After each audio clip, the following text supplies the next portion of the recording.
لکه طالبانو ورونو بله ور پرون مو قاعده وویلې که نه ټولنې چې فساد راځي د چا له طرف نه راځي نو طالبانو ورونو قرآن چې ده د علم د اجتماعیاتو کتاب هم ده ټولنه چې پاسیده کېږي د یوه یو ګناه نه پاسیده یوه راځي ټول پې راسي اوس یوه ټولنه کې ډېره خوندوره مسلمانه صالحه ټولنه ده یو انسان راغی مرګ یې وکړ دا یو چې مرګ وکړ طالبانو چې نه یې کړی ټول ترې ډارېږي یوه چې مرګ وکړ بلم راځي ټولنه طالبانو د مرګ له لحاظه نو طالبانو من قتل فكأنما قتل الناس جميعا من قتل نفسا بغير نفس او فساد في الارض كأنما قتل الناس لکه ټول خلک چې وزلي ځکه طالبانو چې فساد ټولنې ته د یو فرد له لارې نه راغی دا بل راځي دا یو چې لاره کېښوده بل راځي ټول هغه ټولنه فاسده ګرځېږي نو ځکه وایي كأنما قتل الناس جميعا د دې نه وروسته چې ټولو خلکو مرګونه وکړل هغه سړي ته ځکه هغه خلک راتیز کړل پې باندې لکه قابل چې انسانان مړه کړل حابل مړ که نو دا ټول حدیث کې هم راځي د ټول انسانان تر ورځ د قیامته چې خلک مرګونه کوي د دې ګناه قابل ته ده ومن احیاها که چا یو څوک ژوندی که فكأنما احیا الناس جميعا لکه یو سړی و طالبانو مړ کېده د مرګ هغه و پې باندې لکه دا اوس په ویډیوګانې کې هغه کېږي که نه مثلا یو څوک وي دومره عاجل مریض وي چې د مرګ په هغه باندې وي بله ورځ یو ویډیو خپرېدله یوه ځوانه نجلۍ وله سرطان باندې نو ډېر غریبانانو ویلي زړل یې داسې غټه پیغله نجلۍ وله زړل یې درد نه نو نشر کولی چې که څوک اعانت و نصرت ورسره وکړي چې الله یې دا مرض اوس چې یو چا دا هغه وکړه څه ورته وایي خرچه یې وکړله الله جوړه کړله فکأنما احیا الناس جمیعا ځکه ګوره طالبانو ټولنې ته اصلاح چې راځي هغه هم د افرادو له وجې نه راځي یو چې د اصلاح کار وکړي نور هم هغه باندې راتیزیږي ټول دغسې کارونو ته قصد کوي فکأنما احیا الناس جمیعا ولقد جاءتهم رسلنا بالبينات راغی دوی ته رسولان دی مونږ بالبينات په معجزو ثم ان كثيرا منهم بعد ذلك في الارض لمسرفون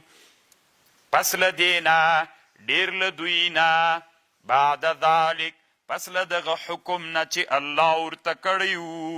لمسرفون دوی اسراف کوونکي ول په قتل کې الله ورته ویلي مو چې قتل مه کوئ دوی وکړه طالبان ورونو د آدم علیه السلام نه خو وروسته بیا دنیا ټوله غرقه سوې د حضرت نوح علیه السلام اولاد پاتې سوی مونږ طالبانو د چا اولاده یو د حام اولاده یو که د یافس اولاده یو که د سام اولاده یو طالبانو د نوح علیه السلام په اولادونو کې نو هندو سند طالبانو دا د سام درې واړه روایتونه راغلي دي د یافس او د حام خو علامه موسی خان بازی رحمه الله په بیضاوي باندې شرح کړې طالبانو 40 جلد شرح ده نو نورې نه خو معلومات نه لرم مقدمه چې پې کړې تنا 2 جلدونو کې مقدمه ده اثمار التکمیل نومیږي اردو عربي ګډه وډه ده په دې کتاب کې لیکلي په 2م جلد کې د 2م جلد په اوایلو کې چې دا هند او دا د مونږ سرحدي سیمې د هند دا ټول طالبانو د حضرت سام اولاده یو او بیا یې 12 وجوهات دې ذکر کړي دي انشاءالله چې مونږ د سام اولاده چې سو نو 2 علتونه پکې دي اکثره د نوح علیه السلام د سام په اولاده کې انبیا علیه السلام ډیر ول او دا یو متبرک سړی و نو مونږ د نوح علیه السلام په اولاده کې د سام د نوح علیه السلام زوی چې و د په اولاده کې راځو انما جزاء الذين يحاربون الله، انما جزاء الذين،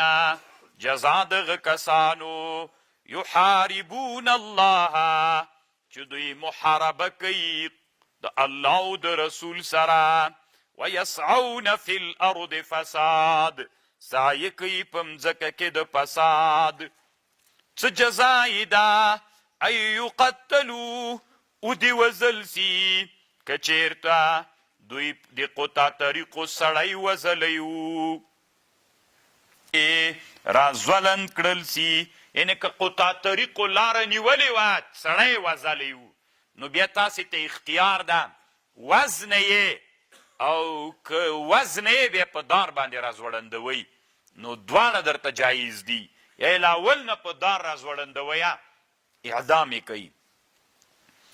او تقطع ایدیهم وارجلهم من خلاف، که قطع طریقو ته ناغلا کړې وه نو بیا یې لاسو پښې پرې کوي، ښی لاس و چپه پښه. او ینفو من الارض، یې وسړی له مځکې نه. ذلک لهم خزي، دا د دوی دپاره ذلت ته په دنیا کې. ولهم فی الآخرة عذاب عظیم،